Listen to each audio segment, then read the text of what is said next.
अस्सलाम वालेकुम दोस्तों, आज की इस खबर के बाद आपको अंदाजा हो जाएगा कि इसराइल कितना खोखला मुल्क है। अमेरिका की सपोर्ट के बगैर इसराइल कुछ भी नहीं। दोस्तों, अगर आज अमेरिका इसराइल से सपोर्ट उठा लेता है तो इसराइल खत्म हो जाएगा। अंदर से इतना कमजोर हो चुका है कि खुद को संभालना भी इसराइल के लिए मुश्किल हो गया है। दोस्तों, अगर ये वीडियो पसंद आई तो आप जाते जाते इस चैनल को सब्सक्राइब करके साथ में घंटी पर लाजमी क्लिक कीजिएगा। दोस्तों, इसराइल की तारीख की ये सबसे बड़ी चोरी थी और मिलिट्री तारीख में ऐसा पहली बार हुआ कि फलस्तीन के लोग अचानक इसराइल के असला भंडार में घुसे और असला की चोरी कर दी। दोस्तों, इसे चोरी की बजाय ये कहा जाए कि बड़ा माल गनीमत हासिल कर लिया। और दोस्तों, एक नहीं दो नहीं बल्कि पूरा 93 किलो हथियार फलस्तीनियों ने चुरा लिए हैं। तो दोस्तों, ऐसा कैसे हुआ कि फलस्तीनी लोगों में यकदम हौसले का पहाड़ आ चुका है कि अचानक इतना बड़ा काम कर दिया। यदीऊत अरानूत नाम का एक इसराइली अखबार है, इसने खुद ये खबर छापी है।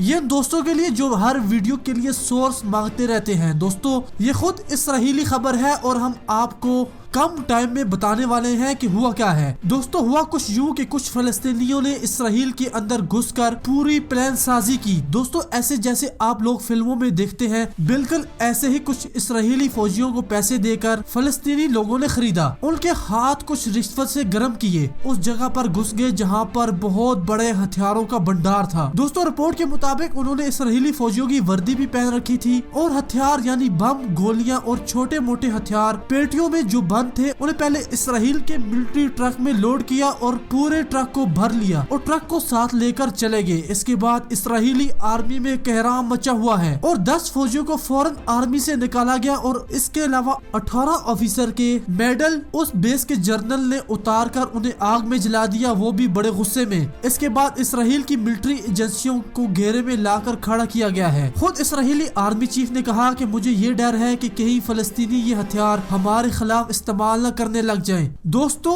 ये बात तो तय है कि फलस्तीनियों ने ये हथियार चुराए इसलिए कि इससे इसराइलियों को मजा चिखाया जाए। इससे पहले भी इसराइली हथियार चोरी हुए थे, लेकिन ये इसराइल की तारीख की सबसे बड़ी चोरी है। दोस्तों, अगर आप इस खबर को यदीऊत अरानूत नाम का अखबार में पढ़िएगा तो आपको ऐसा लगेगा जैसे आप कुछ हॉलीवुड की मूवी के बारे में पढ़ रहे हैं। दोस्तों, इतनी अच्छी वीडियो के लिए इसे अपने दोस्तों से जरूर शेयर कीजिएगा। अल्लाह हाफिज।